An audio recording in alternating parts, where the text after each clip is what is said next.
Assalamualaikum pemirsa. Sekarang saya berada di Pondok Manfaul Hikam Hutat Tanggulangin Sidoarjo. Hari ini saya akan mewawancarai salah satu pengasuh pondok pesantren, yaitu dengan Gus Bahron. Kita akan berbincang-bincang tentang sejarah, tentang pola pembelajaran Pondok Manfaul Hikam. Yuk ikuti saya.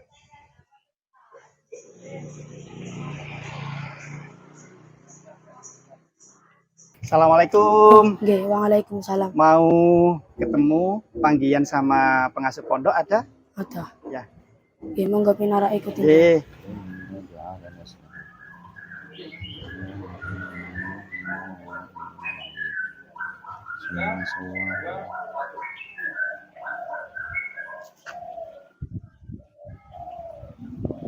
Assalamualaikum, Gus. Waalaikumsalam, Masya Allah. Sehat, Gus. Alhamdullah, pangestunipun. Moga-moga. Nggih, matur semanun. Alhamdulillah. Sehat, Gus. Pangestunipun. Agenda hari ini nopo, Gus? Ya, niki biasanya nggih mucal. Tapi nggih lagi santai mawon niki. Nggih. Alhamdulillah. Iki enten angin nopo nih kok moro-moro? Iya, Gus. Niki.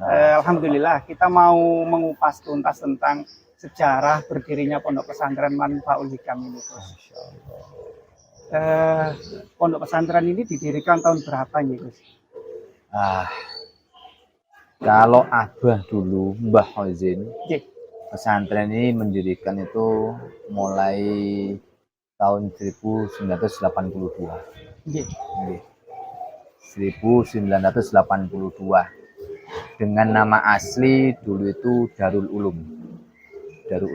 Kemudian tahun 85-nya muncullah ada pendidikan madrasah diniyah, baru berubah menjadi Manfaul Hikam. Sejarahnya dulu itu awalnya Darul Ulum itu terinspirasi dari salah satu pondok pesantren yang ada di Jombang atau gimana, Gus? Oh, nggih. Kebetulan Abah dulu kan memang mondoknya itu kan di Darul Ulum. Nggih. Di Joso. Dan Nggih. beliau kan salah satu murid dari Mbah Yai Romli Tami. Iya. Jadi ketika ke Manfaul Hikam ini ke Tanggulangin ini, sebelum mendirikan pesantren dengan nama Manfaul Hikam itu tabarukan dengan nama Darul Ulum. Nah, Darul Ulum. Setelah itu kemudian berubah menjadi Manfaul Hikam. Dari awal berdirinya, Gus, yang pertama kali mendirikan adalah Kiai Kozin. Untuk ngantos ke jenengan ini keturunan ke berapa nggih dari Mbah Kozin? Kalau dari Mbah Kozin sampai ke saya ini keturunan ketiga. Ketiga nih, Gus. Kalau Mbah kan pendiri pertama, kemudian turun ke generasi kedua, yaitu dari generasinya Nabi, yaitu Yai Salim Muhammad Salim Imron. Kemudian ke yang tinggal kedua ini ada Alik Yaji Habibul Mahbub. Nah, tiba sekarang kok bidang ke saya itu bidang ketiga. Nah, keturunan ketiga. Bangunan paling bersejarah, Gus, di Ponpes Manfaul Hikam ini? Monggo keliling mawon. Siap. Biar enak. Nah, kok keliling mawon. Alhamdulillah. Monggo.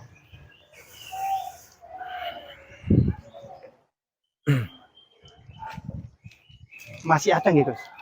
Bangunan Ada bersejarah? sebagian yang bersejarah, nggih. Walaupun gini, sebetulnya dulu Abah Hozin itu tinggalnya di rumah ini depan Rumah ini. induk, nggih. Ini rumah induk. Ini nggih. rumahnya yang sekarang ditempati oleh Abi Yaji Muhammad Salim Imron. Jadi ini rumah induk yang sekarang sudah direnov. Jadi Abah itu kebetulan Umi ini putri kedua dari Mbah Hozin.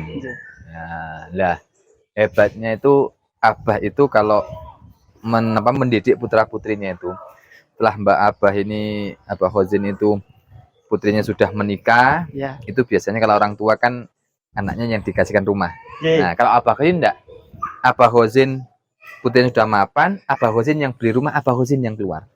Beliau yang pindah rumah, tapi keluar bukan meninggalkan, tapi mendidik betul-betul anaknya ini mandiri betul. Nah, jadi ini rumah induk yang dulu ditempati oleh Abah Hozin, sekarang ditempati oleh Abina Gaji Muhammad Salim Imron dan adik yang terakhir ini. Nah, kemudian setelah itu sebelahnya ini. Jadi ini. Jadi ini.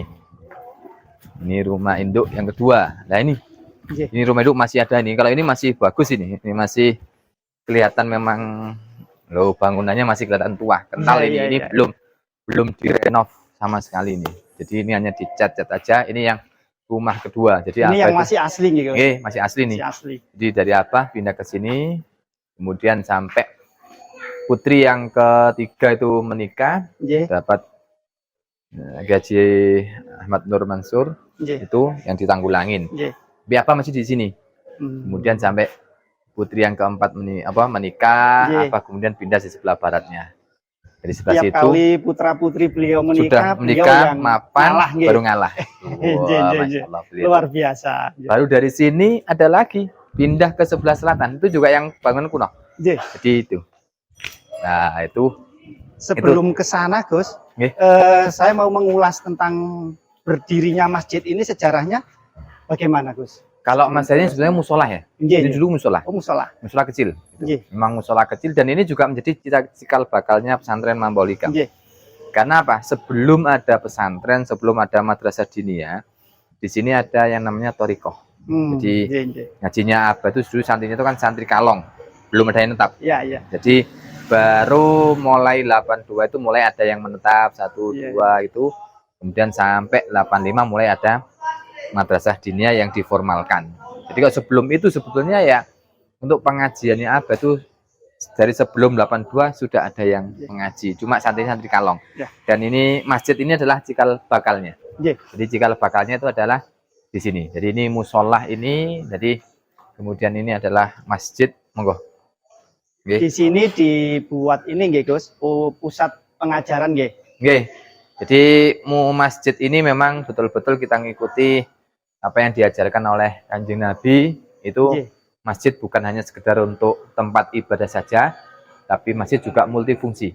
Karena Kanjeng Nabi sendiri kan masjid digunakan untuk belajar, untuk ngatur pemerintahan, untuk ngatur keluarga, bahkan perdagangan pun muaranya dari masjid. Nah, ini ada santri nih Gus. Nah, ini beliau ini lagi apa ini Gus? Ini lagi apa nih? Ini lagi apa nih Mas? Lagi baca simak. Lagi baca simak. Nah inilah kebiasaan santri di sini juga seperti itu. Jadi memang kita membiasakan, salah satu pesannya Abah itu kan kalau kepingin sukses katanya Abah itu satu apa Mas? Ajak jamaah. Sing sregep deres Qur'ane dan mutolaah kitabe. Itu kuncinya. Jadi salah satunya mereka kalau kebetulan ini kayaknya kosong ini, nggak ada pelajaran, akhirnya ya gini. Luar biasa. 3 hal tadi nggih Gus. Ajak jamaah, deres Qur'ane, mutolaah. Ini salah satu yang nganggur ya wis kalau ndak. Iya, deres kitab Qur'ane. Tadi saya tertarik ini Gus. Jadi Abah Yai dulu itu adalah cikal bakalnya melalui torikoh, torikoh. Itu kalau ditarik sanatnya ke Mbah Yai Romli, beliau yang mursyid torikoh itu, betul, terus itu. Jadi itu yang torikoh yang kebetulan yang ngasuh di Pondok Joso Darul Ulum. Boleh ke dalam yang tadi itu, yang bersejarah Gus? Ya, ini salah satunya. Jadi ini tempat tinggalnya Abah yang kedua ini. Jadi masih ada. Alhamdulillah.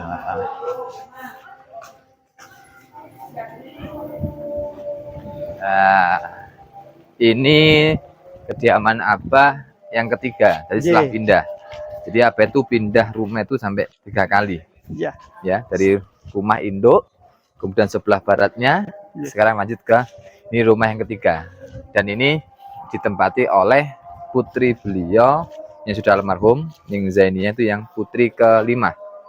Dan ditempati dengan suaminya itu ada Kiai Habibul Mahbub. Nah, ini. Nah, ini rumahnya masih anu ini. Ini masih asli nih, Gus. Ini belum direnov sama sekali. Belum pernah direnov, ya, belum direnov gitu. Total santri berapa, Gus, di sini? Kalau santri kurang lebih sekarang sekitar 1.400 sekian. 1.400. Putra putri ya, Gus. Putra putri. Putranya sendiri? Putra sendiri kurang lebih 600-an. 600. Bisa ini, Gus, lihat suasana sekolah. Monggo. Nah, lihat suasana.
Ini gedung ini dalamnya kakak, tapi di sini tempat salah satu program bahasa. Jadi makanya studi bahasa ya. studi bahasa Arab, bahasa Inggris. Makanya nih kompleknya itu dulunya itu sampai komplek AA. Ya, AA itu Ahmad Alawi, bisa juga Al Azhar. Nah, karena memang rontetannya itu kepinginnya santri yang tetap di sini itu apa? Bisa kuliah sampai di luar negeri. Dan memang sudah ada 3 santri yang sudah kuliah di sana. Cikal bakal untuk bisa ke luar negeri kan? Salah satunya dari bahasa Arab. Lah, alhamdulillah di sini sudah ada 3 santri yang sudah sampai ke Al Azhar. Nah, ini juga ini anak-anak. Nah, ini mereka juga pencinta para seninya ini, ada patrolnya. Ya, bisa lihat lah ini unitnya. Jadi unitnya seperti ini. Jadi awalnya dulu itu apa itu ya? Majelis taklim dulu. Sebelum jadi pesantren, jadi majelis taklim ngajinya cuma kalongan tuh orang kampung gitu. Kemudian ada Thariqah Al-Qadiriyah, Naksabandia. Ini yang di Bayi Romli Tamlim. Dari situlah 82 mulai menetap. Akhirnya baru 85 muncullah madrasah diniyah. 85 sampai lanjut ada tahfidzul Quran sampai sekarang taman pendidikan, dan yang terbaru itu adalah TPQ, kemudian Rodotul Alfar RA-nya, TK-nya, tingkat TK, kemudian sama MI tingkat SD-nya. Bisa lihat ini prestasi-prestasi yang sudah ditorehkan oleh santri Wati atau alhamdulillah ya, kalau prestasi anak-anak itu hampir setiap event ya. Karena kita memang salah satu moto ataupun jargon gitu, kita menyiapkan santri ready stock. Dan santri ready stock dimanapun tempat nanti itu siap pokoknya. Santri itu harus multi talent iya. Jadi semuanya harus bisa. Ada ini Gus, ada semacam piala atau piagam gitu Gus di ini yang bisa ditunjukkan. Bisa, boleh. Di sana nanti, monggo. Salah satunya nih. Ini gedung pendidikannya. Jadi ini tempat pendidikannya, jadi penempatnya anak-anak tentang pendidikan, baik itu formalnya dan juga madinnya atau madrasah diniyahnya. Di sini tempatnya. Jadi sini unit untuk pendidikan. Kalau penginapannya itu di sebelah utara. Penginapannya di sebelah utara tadi itu. Pemondokannya di sebelah utara. Sini untuk pendidikan. Hanya untuk murid pendidikan. Baik putra maupun putri. Baik putra maupun putri. Tapi kelasnya berbeda. Putra sendiri, putri sendiri. Jadi kalau prestasinya anak-anak bisa kita lihat lewat Lewat ini pemberian piala. Ini. Tapi ini sudah habis ini. Dalam artian habis itu sudah banyak yang diungsikan, dipindahkan, memang tidak cukup. Tidak cukup. Sudah. Ini hanya sebagian kecil. Kurang lebih ada 200-an piala ini Gus di sini. Ini sudah mulai dari ini? Ya alhamdulillah yang sering itu memang untuk kalau tingkat Jawa Timur insya Allah sudah Ya untuk tingkat Jawa Timur itu sudah bisa berarti kemarin tuh juara MSQ tingkat Jawa Timur. Bahkan sudah ada Jawa Timur. Bahkan sudah dapat hadiah umroh. Dan kemarin sudah bisa berangkat umroh, alhamdulillah. Ada yang skala nasional Gus? Ada. Skala nasional itu dulu Sofyan As-Sauri. Oh iya. Mas Sofyan As-Sauri juara ini itu internasional MTQ, malah MTQ. Yang ada di Timur Tengah. Jumlah santri putra putri tadi 1.400 kurang lebih. 400 gitu. 1.400 kurang lebih. Kita lihat. Ya, monggo. Ini untuk kantor yayasan. Jadi tempat kami selalu berkoordinasi dengan pengurus yang lain. Monggo. Untuk pengelolaan ini Gus, pondok pesantren. Benar, Armin. Jadi memang untuk pengelolaan pesantren inilah kantor yayasan ya seadanya seperti ini. Jadi untuk koordinasi semua kegiatan dan untuk evaluasi. Pimpinan yayasan sendiri dipimpin oleh siapa di pondok pesantren ini? Untuk tahun sekarang ini masa jabatannya adalah Kiai Abdul Wahid Harun. Jadi kebetulan beliau kakak kedua. Jadi yang jadi ketuanya adalah Kiai Abdul Wahid Harun. Kemudian sekretarisnya Haji Agus Arifuddin dan bendaharanya Ning Dewi Agustin. Untuk panjenengan Mbak, kalau saya kebetulan saya koordinator bidang humas, bagian hubungan. Insya Allah. Nggih. Iya. Jadi kalau tadi kan jenengan Sanjang Pondok Pesantren ini didirikan oleh Kiai Fauzin. Untuk Kiai Wahid Harun sendiri itu termasuk dzurriyyah yang keberapa? Kalau Buya itu, Kiai Abdul Wahid Harun itu adalah keturunan ketiga. Jadi jatuh ke cucu. Kalau Jatuh ke panjenengan cucu. keturunan Sama. ketiga Tiga. juga. Nah, kebetulan Kiai Abdul Wahid itu adalah menantu dari Abi Haji Muhammad Salim Imron. Kalau Abah sendiri itu adalah dari putra dari Mbah Yai Mansur. Kebetulan beliau adalah keluarga dari Mayangan. Kemudian nyampe di Tanggulangin menikah dengan Bunyai Haja Mahnia Mustafa. Putra dari Kiai Fauzin. Bukan. Jadi Mbah Mansur itu kan punya putra namanya Mbah Yai Fauzin. Nah, jadi Mbah Yai Fauzin Mansur itu Mbah Yai Fauzin Mansur ini putra apa tuh? Ayahnya. Kemudian ke Sidoarjo menikah dengan Mbah Mahnia. Mbah Mahnia ini putra dari Mbah Haji Mustafa, Mbah Mahnia Mustafa. Dari Mbah Fauzin dan Mbah Mahnia ini alhamdulillah dikaruniai 5 putri. Semuanya putri. Putri standar. Jadi yang pertama itu Maria Ulfa. Jadi Hajah Maria Ulfa yang sekarang tinggalnya di Sidoarjo Kota. Kemudian yang kedua itu adalah Umi Haja Isma Imroati almarhumah. Itu istrinya Abi Muhammad Salim Imron. Itu putri kedua. Kemudian putri ketiga itu adalah Ning Haja Muflihah. Itu istri dari Haji Ahmad Nur Mansur. Nah, yang keempat itu Bunyai Haja Zulfa Rusdiana yang dinikah oleh Kiai Haji Husain Rifai sepanjang almarhum juga. Kemudian yang kelima adalah Ning Zainia Ning Haja Zainia Nihayati, istri dari Haji Habibul Mahbub almarhum juga. Itu di sebelah. Itu. Ini Gus jalan-jalan lagi kita. Ini cukup ini untuk adalah kantor yayasan. Alhamdulillah.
Nah ini tadi fotonya Abah.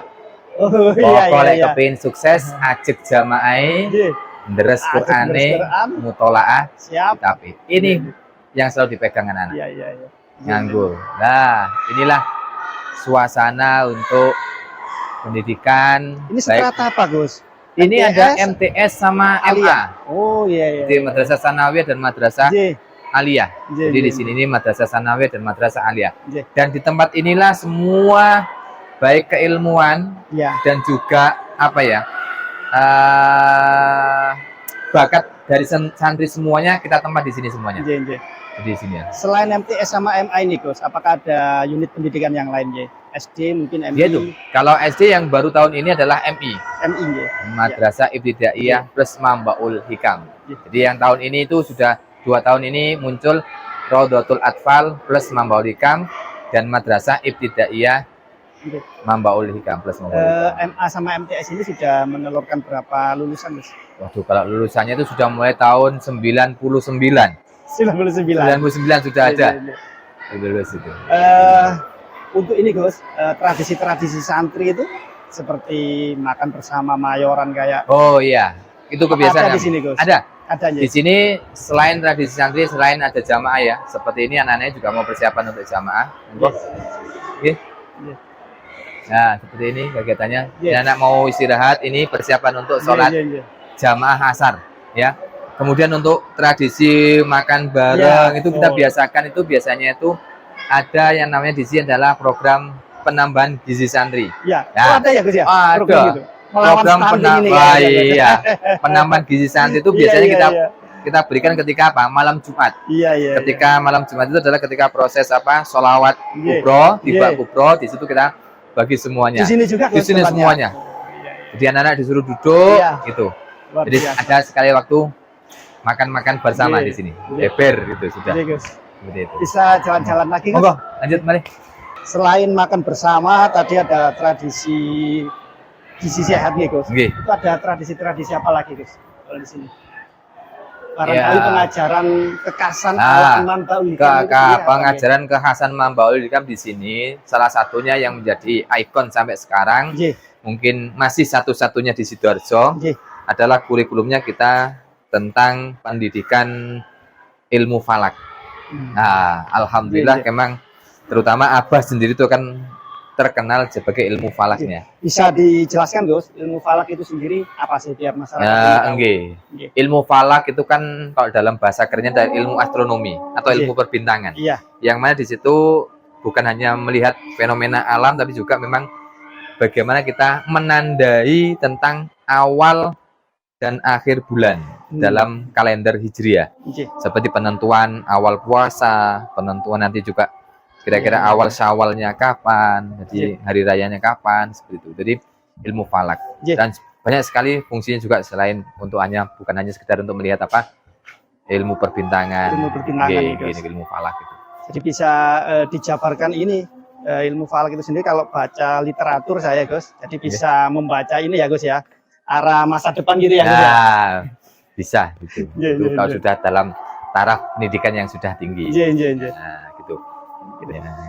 Ini memang menjadi salah satu kekasan ya daripada Nggih. Pondok Manbaul Hikam ini sendiri nih Gus. Nggih. Di Sidoarjo masih belum ada sepertinya. Nggih, masih belum. Nggih. Luas pondok pesantren ini sendiri kurang lebih berapa nih, Gus? Kurang lebih sekitar berapa ya? Kok Berapa hektar ini Gus? 3.000 meter ya, 3 hektaran lebih. 3 hektaran. Nggih. Selatan dan utara. Dari awal berdirinya Kalau awal Sampai berdiri itu hanya lingkup. lingkup pertama yang ada Musola di tadi, nggih. musola tadi itu. Iya, iya.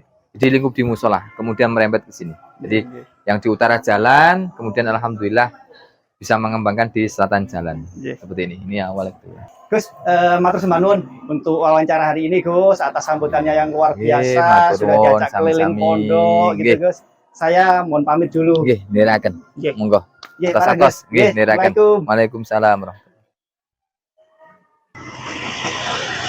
Pemirsa, alhamdulillahirrabbilalamin, hari ini kita sudah selesai wawancara di salah satu pondok yang cukup terkenal di Sidoarjo, yaitu Pondok Pesantren Manbaul Hikam di Putat Tanggulangin. Ikuti channel YouTube Sopo Pesantren. Jangan lupa like and subscribe.